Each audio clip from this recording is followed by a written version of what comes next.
Bonjour à tous, très heureux de vous retrouver pour votre super top 5 du jour. On est sur les podiums de Vincennes ce jeudi 6 novembre. Au programme, un groupe 2 de qualité avec le prix Marcel Laurent. Une épreuve pour trotteurs de 5 et 6 ans qui vont en découdre sur les 2100 mètres avec un départ à l'Autostar. Je vous le rappelle, l'Autostar à Vincennes, c'est 9 par ligne.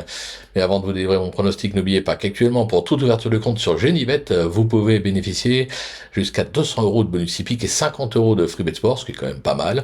N'hésitez pas également à vous abonner à notre chaîne en activant toutes les notifications. Pour cela, c'est simple, vous allez cliquer dans la cloche. Quant à Flogotro pour le retrouver, vous connaissez l'adresse, direction les réseaux sociaux.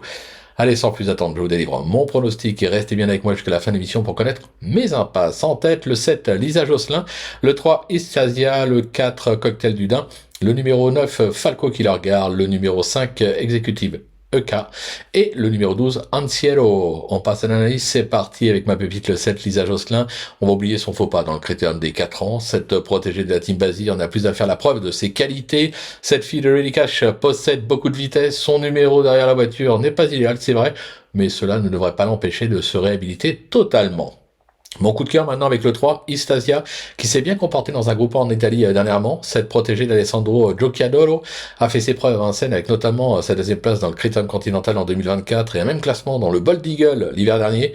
Björn Goop en tire toujours la quintessence, sa place est sur le podium. Le bruit d'écurie, le 4, Cocktail du Dain, qui n'est plus à présenter avec notamment ses succès classiques dans le comte Pierre de Montesson et l'Albert Biel à 3 ans. Sa deuxième place dans le Critérium des 4 ans et récemment un même classement dans le Critérium des 5 ans. Ce protégé de Philippe Allaire a depuis repris de la fraîcheur, idéalement garé avec le 4 derrière la voiture. Je pense qu'il doit pouvoir jouer la gagne. Pour le repérer, le 9, Falco qui la regarde, qui a montré d'incontestables moyens en Italie lorsqu'il était entraîné par Alessandro Giochiadoro. Il confirme ses moyens depuis qu'il a rejoint les box du Val d'Estaing. Il passe un test pour ses débuts à Vincennes, mais en pur spécialiste des tracés réduits, il mérite crédit, même si avec le 9 derrière la voiture, la donne se complique quand même un petit peu. Pour le coup de poker, le 5, Executive EK, qui reste sur une probante deuxième place dans un groupe 1 à Rome. Ce pensionnaire d'Alessandro Giochiadoro, et oui encore lui, c'est déjà illustré à Vincennes, mais plus particulièrement sur les parcours de tenue.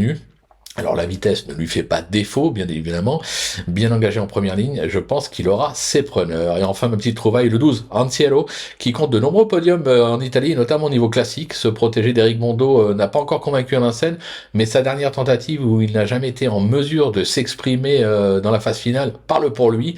De nouveau associé à Eric Raffin, attention, la méfiance s'impose. Pour mes impasses, ce sera le numéro 11, Cara pour Rafale, qui s'attaque pour moi à trop forte partie ici.